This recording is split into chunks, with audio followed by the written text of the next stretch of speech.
Okay, welcome to the February 17th City of Vandalia Council meeting tonight. We will open up our meeting with a moment of reflection followed by the Pledge of Allegiance.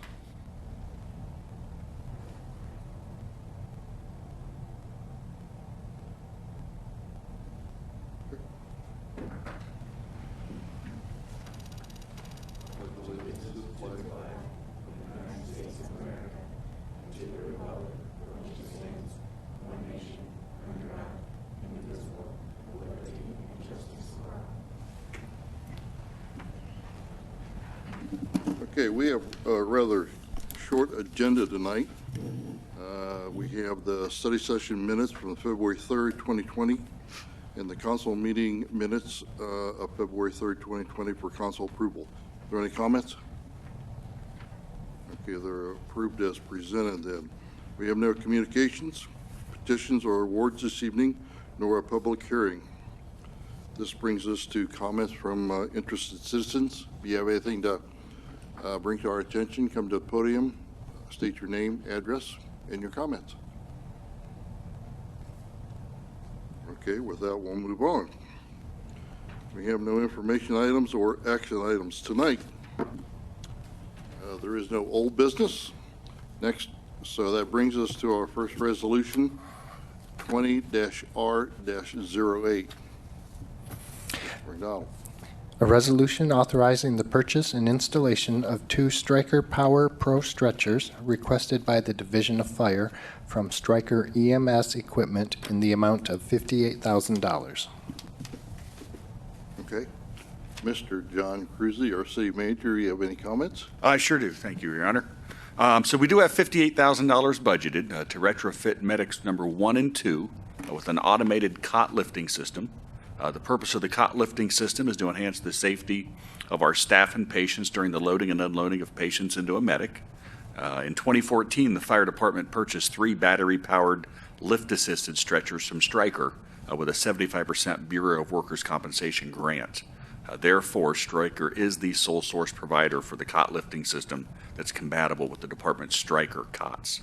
And as Mr. McDonald indicated, the cost for the purchase and installation of the 2 Stryker cot lifting systems is $58,000. Okay. Any comments? I have a comment. Okay. The next time we go to buy the lift, the stretchers, we might want to try to source around because we're getting hammered for $58,000 to be able to pull a stretcher that's on wheels into the back of that ambulance. But since it's proprietary, and we have the stretchers, we're kind of locked into it. The operating system, and if you saw a picture of this thing, basically it's a winch that's mounted to the bottom and pulls the thing up and it comes back out. And it's $29,000 a piece for that. That's ridiculous. Well, given the lifespan of the cot lifting system we're getting ready to buy, the next time we go to buy stretchers, we'll be buying Stryker stretchers or cots. Because we already have. They're not going to be on the same time frame for replacement unless they come up all at the same time. So, Good point. yeah. Okay. Any other comments? Do we have a motion? Make a motion to approve Resolution 20R-08. Second? Second. Who was that? Where were they? Okay, we have a motion by Councilman Blakesley and a second by Councilman Frolick. We have the roll. Councilmember Frolick, Yes. Councilmember Lewis, Yes. Councilmember Woods, Yes. Councilmember Blakesley, Yes. Vice Mayor Ehlers. Yes. So motion approved 5-0. Next, we have Resolution 20-R-09. Okay. A resolution authorizing the purchase of 15 sets of Lion firefighter protective clothing requested by the Division of Fire from Phoenix Outfitters at the State of Ohio contract bid of $30,975. John? Thank you, Your Honor. So we do have $40,000 budgeted for the replacement of 15 sets of firefighter protective clothing.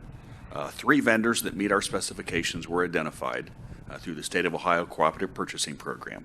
So prices from each vendor were solicited, with Phoenix Outfielders of Springfield providing lowest cost, and they are the local Lion apparel dealer. Any comments? Do we have a motion? Your Honor, I move we approve Resolution 20R-09 as presented. Second.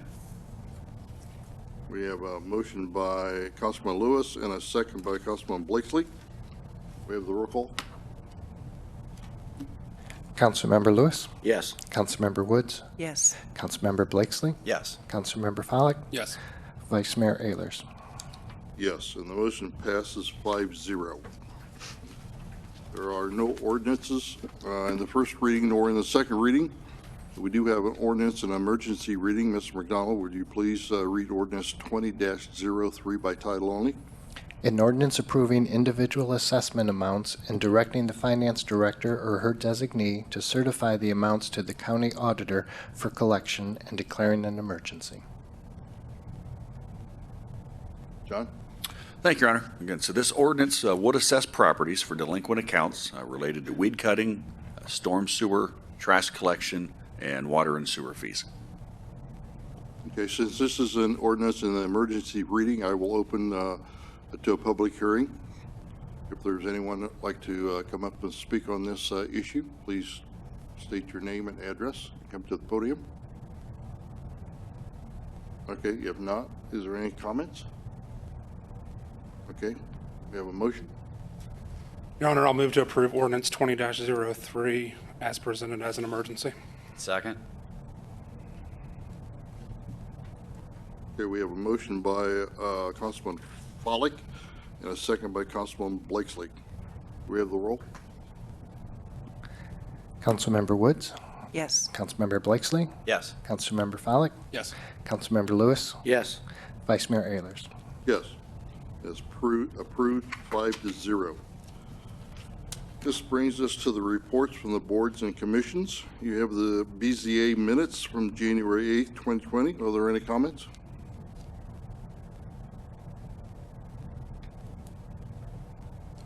John, did I mess something up? No. Okay. Not yet. Okay. Seeing none, this brings us to a bill listing for December 2019 in the amount of $3,056,880.68 with a separate purchasing card detail for year ending 2019 in the amount of $342,983.13. We also have a bill listing for January 2020 in the amount of $3,444,158.03 with a separate purchasing card detail of $8,102.33. Okay, that brings us to comments by our council people. And Jerry? Mr. Cruzy? Nothing this evening, Your Honor. Councilman Foley? Just two things. I would like to make a motion to excuse Mayor Herbst and Councilwoman Farst from all of tonight's meetings. Second. Okay. All in favor? Aye. Aye. It passes 5-0. Councilman Blakesley? Nothing tonight, thank you. Councilman Lewis? No, thank you, Your Honor. Councilwoman Woods? No, nothing. And I have nothing myself. So do we adjourn this meeting and then go to executive session?